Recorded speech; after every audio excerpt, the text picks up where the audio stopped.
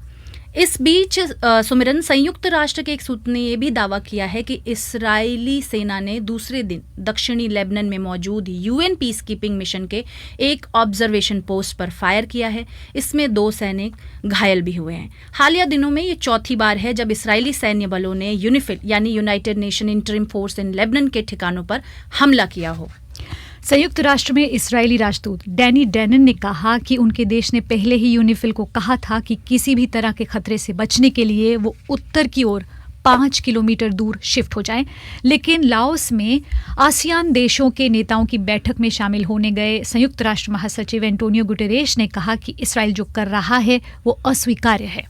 Obviously, I condemn the fact that there was shooting against the UN. UN महासचिव यहाँ कह रहे हैं कि बेशक मैं संयुक्त राष्ट्र से जुड़े परिसर में गोलीबारी की निंदा करता हूँ, जिसमें 2 पीस कीपर्स यानी शांति दूत घायल हुए हैं। ये अंतर्राष्ट्रीय मानवीय कानूनों का उल्लंघन है। पीस कीपर्स की सुरक्षा संघर्ष में शामिल कर हर पक्ष को करनी चाहिए। जो हुआ वो बिल्कुल निंदनीय है। शांति दूतों के साथ एकजुटता रखने वाले अलग अलग पक्षों की ओर से प्रतिक्रिया आना स्वाभाविक है। ये घटना अस्वीकार्य है और इसे दोहराया नहीं जाना चाहिए। गुटेरेश ने यह भी कहा है कि लेबनान में हम हवाई हमलों और बमबारी से भरा बड़ा एक अभियान चल रहा है। What we are witnessing in Lebanon is a massive operation. Guterres यहाँ कह रहे हैं कि इन हमलों में बड़ी संख्या में मासूमों की जान जा रही है। हमारा अनुमान है कि मरने वालों की संख्या करीब 2000 पहुंच गई है और 1,70,000 लोग सीरिया भाग गए हैं।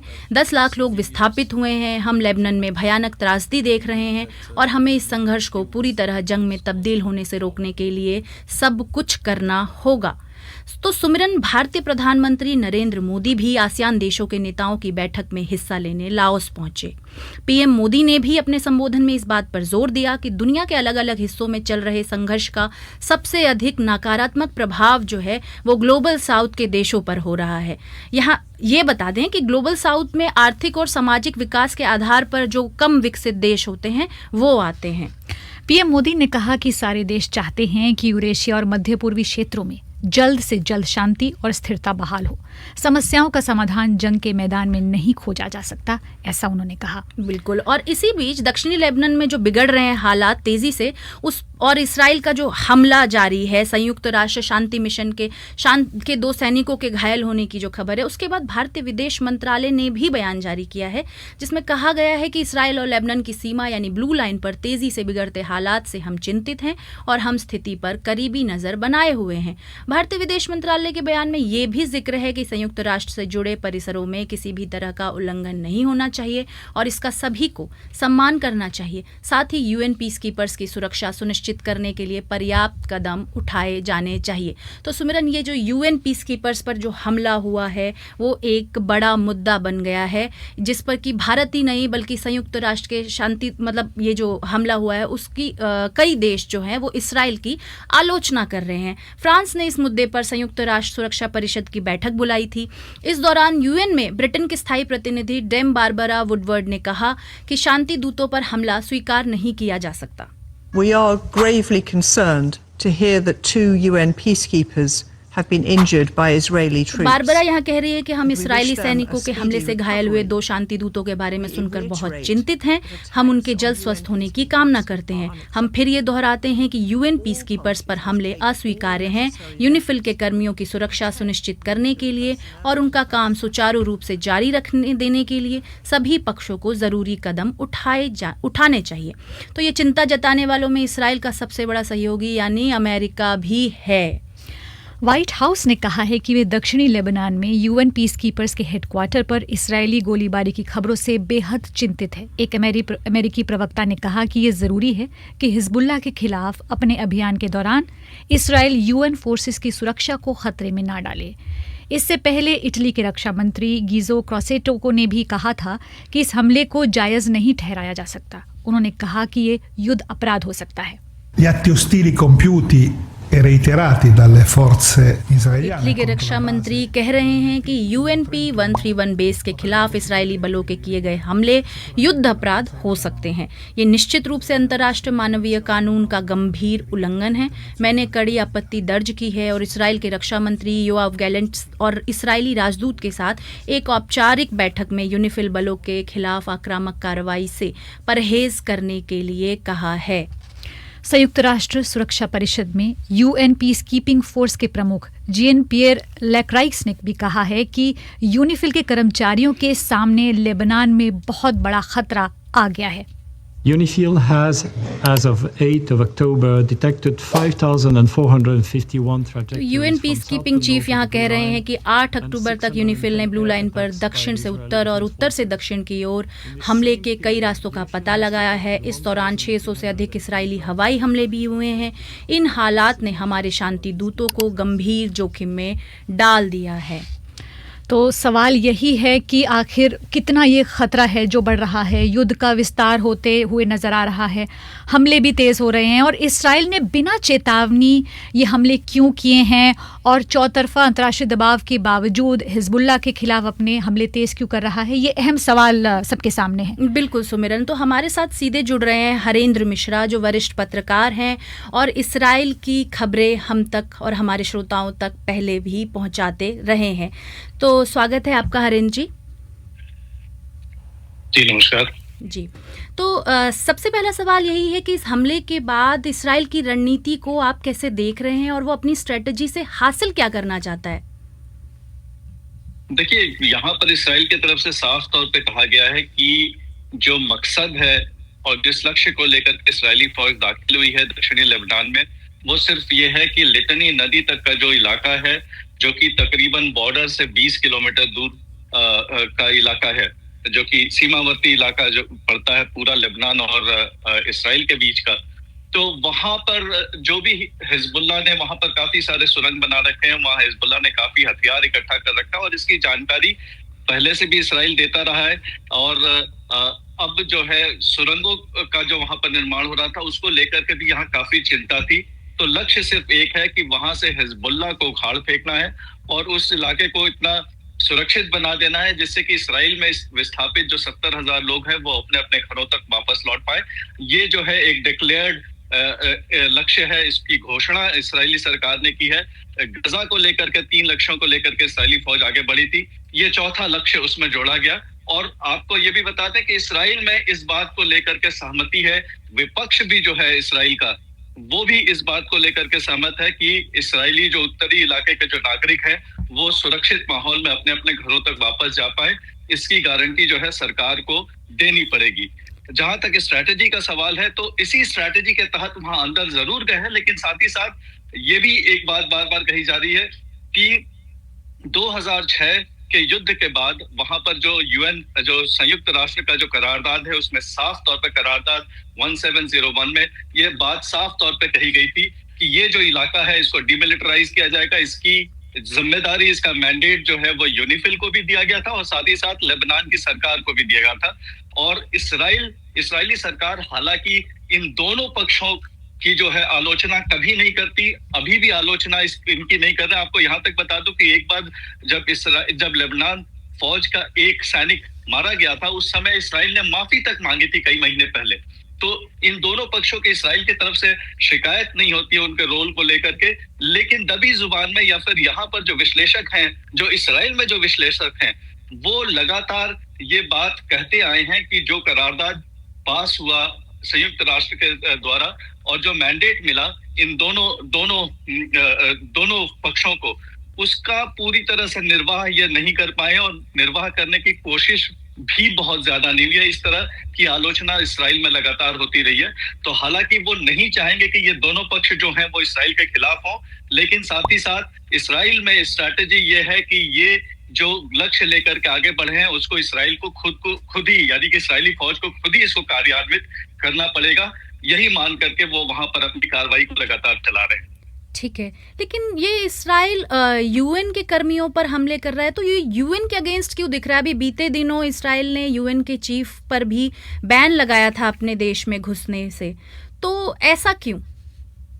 देखिए, संयुक्त राष्ट्र के साथ इस्राएल के संबंध जो हैं वो बेहद ही खराब रहे हैं और वो लगातार बिगड़ते भी रहे हैं। और खास करके इस युद्ध के दौरान इस्राएल में बार बार ये बात कही जाती रही है कि संयुक्त राष्ट्र का जो रवैया है वो इस्राएल के खिलाफ रहा है और जिस तरह के वहां पर जो भी कदम उठाए गए हैं वो हमेशा जो है इस्राएली इंटरेस्ट के खिलाफ हुए हैं। और सबसे बड़ी बात जो है जिसको लेकर के इस्राएल बार बार जिसको दोहराता रहता है वो ये है कि हमास का जो हमला हुआ अक्टूबर 7 का, उसकी खुल करके कभी आलोचना जो है संयुक्त राष्ट्र के नेतृत्व ने नहीं किया। और इस बात को ही जो है बेस बना करके जो है लगातार इस्राएल में ये बात कही जाती रही है कि उस घटना की जो आलोचना नहीं कर सकता वो कभी भी न्यूट्रल नहीं हो सकता। तो यूएन की न्यूट्रलिटी को लेकर के इस्राएल में हमेशा सवाल उठते रहे।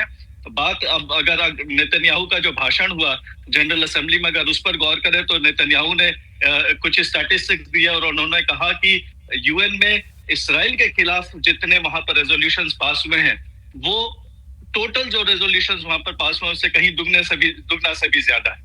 तो इस तरह की बातें जो उन्होंने कई सारे स्टैटिस्टिक्स पेश किए ये दिखाने के लिए, और उन्होंने ये भी कहा कि जितनी भी यहाँ ये भी बात कही गई कि बहुत सारे और भी जो है कॉन्फ्लिक्ट जोन्स है जहां पर कि बहुत ज्यादा जो है लोगों का नुकसान हुआ है, लेकिन उसके बावजूद उसको लेकर के संयुक्त राष्ट्र में किसी तरह का कोई करारदाद पास नहीं हुआ है। लेकिन इस्राएल को लेकर के लगातार जो है हर कुछ महीनों में, कुछ हफ्ते बाद जो है वहां पर इस तरह के रेजोल्यूशंस आते रहते हैं। तो संयुक्त राष्ट्र के साथ इस्राएल का संबंध खराब है और अविश्वास जो है वो बहुत ही गहरा है संयुक्त राष्ट्र को लेकर के इस्राएल में, और इसी वजह से जो है ये सब बातें होती है। लेकिन यूनिफिल का जहां तक सवाल है उसको लेकर के इस्राएल आलोचना नहीं करता या खुल के आलोचना नहीं करता। हालांकि जैसा मैंने कहा कि यूनिफिल को रोल को लेकर के उन्होंने ये जरूर लोग मानते हैं कि यूनिफिल ने अपना जो मैंडेट उसे मिला था उसको पूरा करने में उसका उसने निर्वाह नहीं किया, उसको वो पूरा करने में जो है उसने पूरा प्रयास नहीं किया। लेकिन संयुक्त राष्ट्र के कर्मियों पर इन हमलों से इस्राएल की छवि पर क्या असर होगा? जी बिल्कुल, छवि बिल्कुल बिगड़ेगी और इस बात को वो मानते भी हैं और इसीलिए वो डिफेंसिव भी है। जिस हमले के खबर आने के बाद और जब यूएन के तरफ से, संयुक्त राष्ट्र की तरफ से आक्रामक जो है रुख अपनाया गया या फिर विश्व समुदाय ने भी जब उसकी भर्त्सना करनी शुरू की तो इसराइल जो है वो बैकफुट पर चला गया। इसराइल डिफेंसिव रहा है और इसराइल की तरफ से ये कहा गया कि वो इसकी छानबीन करेगा, यानी कि ये जानबूझ करके किया गया हमला नहीं है। वो जो वहां पर जंग लड़ रहे हैं और जो अपनी कार्रवाई चला रहे हैं उसमें इस तरह की गलतियां हुई हैं, इस तरह की बात शायद सामने आएगी। इसराइल जो है इसको लेकर के कभी इसको जस्टिफाई नहीं कर सकता और इसी तरह का हमें लगता है कि आगे छानबीन के बाद अगर किसी तरह का जो है कोई यहाँ पर रिपोर्ट पेश की जाती है तो इसी तरह की कोई बात की जाएगी। ठीक है, शुक्रिया हरेंद्र जी।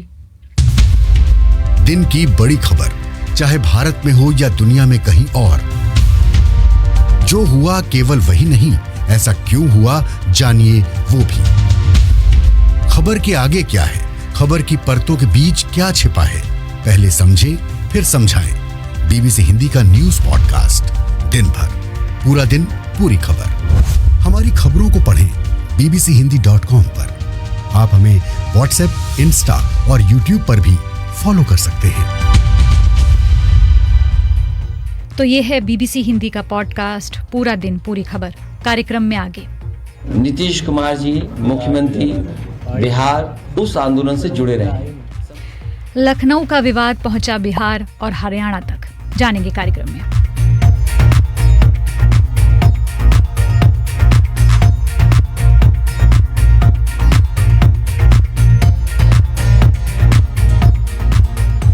पॉडकास्ट में आगे बढ़ने से पहले हमारे लिसनर्स क्या कह रहे हैं सोशल मीडिया पर, ये जान लेते हैं। तो प्रियंका, मैं यूट्यूब से शुरुआत कर रही हूँ। तो खुर्जा हमारे साथ जुड़ी हुई हैं जो बात कर रही हैं आम आदमी की और कौन विश्व विजेता बनेगा उसकी बात कर रही हैं। रंजीत प्रसाद हैं जो कह रहे हैं कि इसराइल कुछ भी गलत नहीं कर रहा है और यूएन अब निष्पक्ष नहीं रहा है।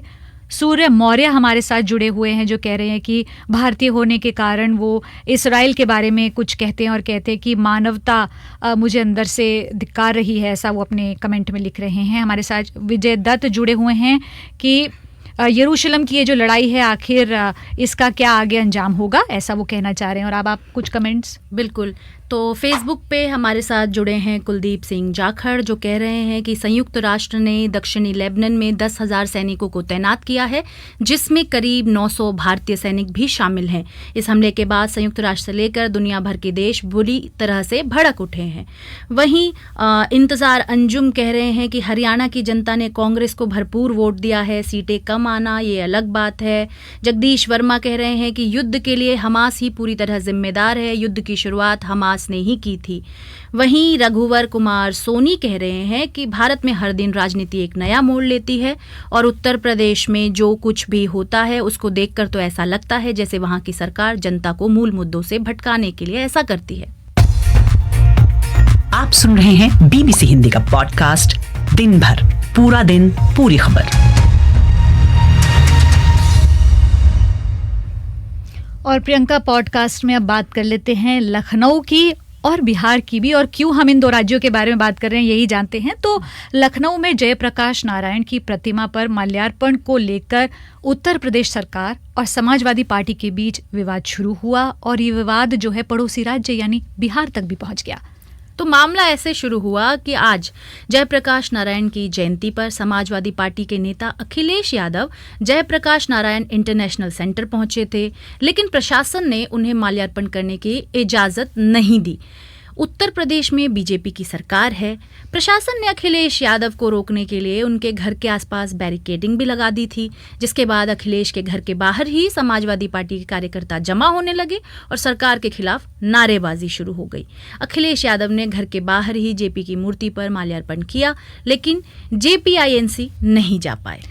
उत्तर प्रदेश के पूर्व मुख्यमंत्री यानी कि अखिलेश यादव ने आरोप लगाया कि सरकार कुछ छुपाना चाहती है जिसकी वजह से उन्हें रोका जा रहा है। इसके बारे में उन्होंने सोशल मीडिया प्लेटफॉर्म एक्स पर भी एक पोस्ट लिखा, कहा कि भाजपाई लोग इनकी सरकार जो है वो हर काम नकारात्मक करती है। पिछली बार की तरह ही समाजवादी लोग कहीं जयप्रकाश नारायण जी की जयंती पर उनकी मूर्ति पर माल्यार्पण करने से ना चले जाएं, इसलिए उन्होंने फिर से यही कहा है।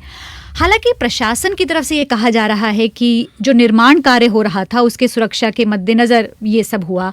कांग्रेस के नेता भी कुछ कहने के लिए सामने आए। जहां तक जयप्रकाश नारायण के बारे में बता दें तो विपक्ष का बड़ा चेहरा रहे थे वो, और स्टूडेंट्स का जो एक मूवमेंट था इंदिरा गांधी के वक्त, वहाँ पे उनका चेहरा जो था मुख्य था। वहीं अब यूपी की ये लड़ाई बिहार तक कैसे पहुंची, तो अखिलेश यादव ने जेपी के बहाने नीतीश से भारतीय जनता पार्टी का साथ छोड़ने की अपील की। नीतीश कुमार जी मुख्यमंत्री बिहार उस आंदोलन से जुड़े रहे हैं, संपूर्ण क्रांति के आंदोलन से जुड़े रहे हैं। जेपी जी के साथ और उस समय के समाजवादी लोगों के साथ उन्होंने काम किया है। ये मौका मिला उन्हें कि जो लोग जेपी और लोकतंत्र का अपमान कर रहे हैं उनसे समर्थन वापस ले। तो जेडीयू ने अखिलेश के बयान पर ही पलटवार किया और कहा कि जो अखिलेश यादव हैं उन्हें आत्ममंथन करना चाहिए। अब क्या ये बयान जो है ये सभी विधानसभा चुनावों, जो हो चुके चुनाव हैं और जो होने वाले चुनाव हैं उनसे जोड़कर देखा जा सकता है? क्या ये कोई राजनीतिक पैंतरा है? और आखिर बात यहाँ तक कैसे पहुँची कि बिहार भी शामिल हो गया? यही जानने की कोशिश की मैंने बीबीसी संवाददाता सैयद मोजेस इमाम से। देखिए, जयप्रकाश नारायण एक बड़े सोशलिस्ट नेता थे और उन्हें एक बड़ा आंदोलन, जन आंदोलन कहते हैं, खड़ा किया था जब इंदिरा गांधी की सरकार थी।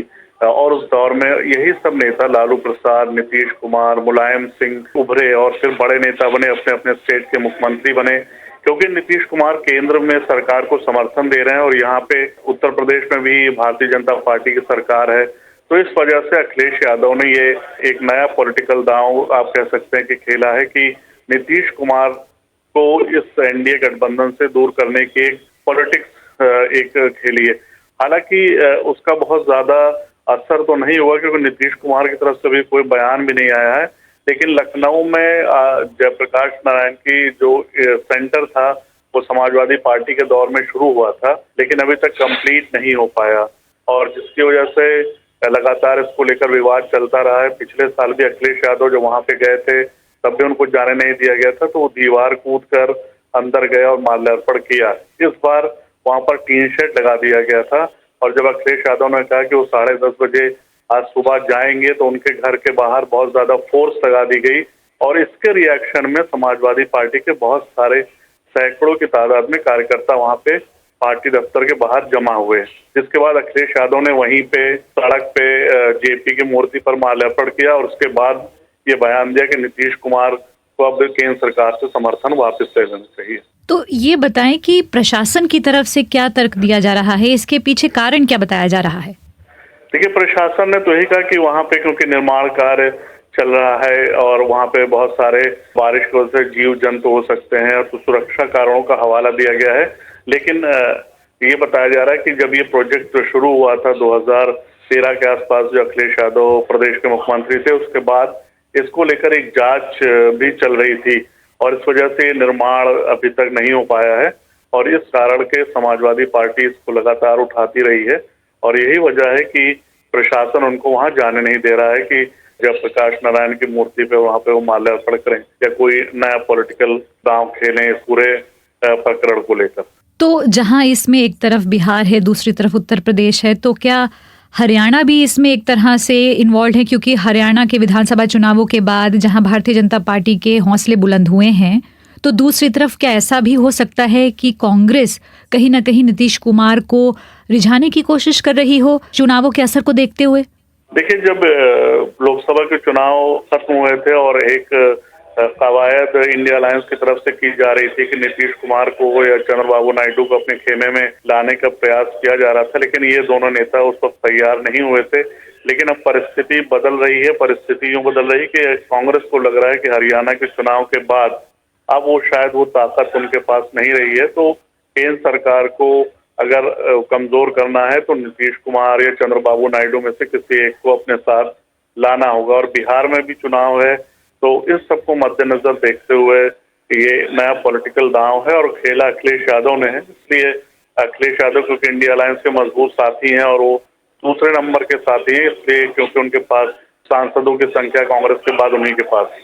चुनाव के बाद अभी 2 स्टेट के चुनाव हैं, महाराष्ट्र के और झारखंड के, और दिल्ली के भी चुनाव हैं और तीनों में जो सरकारें हैं वो अलग अलग पार्टियों की हैं। जैसे महाराष्ट्र में सरकार अभी एनडीए की चल रही है, झारखंड में कांग्रेस समर्थित सरकार है, बिहार में भी है, दिल्ली में आम आदमी पार्टी की सरकार है। और जाहिर सी बात है कि आम आदमी पार्टी और झारखंड मुक्ति मोर्चा ये दोनों ही इंडिया अलायंस के पार्टनर रहे हैं। तो इसको लेकर लग रहा है लोगों को कि हो सकता है कि चुनाव में अगर सब एकजुट होकर जाएं तो उसका फायदा इन लोग को मिले। जैसे लोकसभा चुनाव में गए थे, अलग अलग लड़ने से पार्टी कमजोर हो रही है। और इंडिया अलायंस ने हरियाणा में देखा, क्योंकि आम आदमी पार्टी ने कांग्रेस के प्रपोजल को एक्सेप्ट नहीं किया और जिसकी वजह से कांग्रेस को भी नुकसान हुआ और आम आदमी पार्टी को भी नुकसान हुआ। तो ये थे बीबीसी संवाददाता सैयद मोजेज इमाम।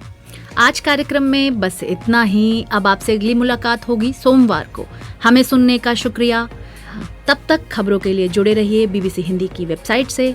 अजीत सारथी ने आज कार्यक्रम का तकनीकी पक्ष संभाला। मुझे और सुमरनप्रीत कौर को दीजिए इजाजत। नमस्कार।